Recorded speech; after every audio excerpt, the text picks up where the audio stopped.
Welcome to the Tech Egg. Don't get scrambled. Enjoy the video. You begin by confirming the exact camera model and current firmware version. This prevents mismatches.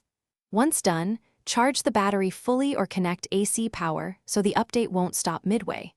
Next, on your computer, download the manufacturer's firmware file and check its size and name. Make sure it matches the model.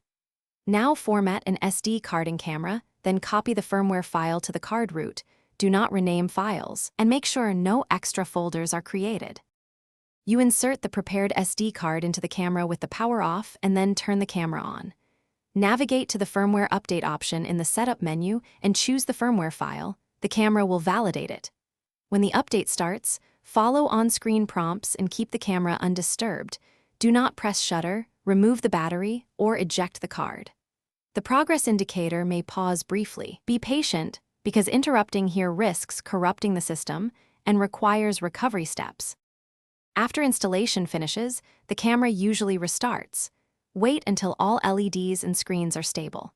You should then verify the new firmware version in the setup menu and make any necessary setting adjustments or restore your custom profiles.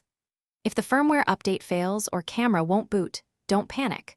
Remove and reinsert battery, retry with a freshly formatted card and newly downloaded file, and only then consult manufacturer support. This minimizes risk.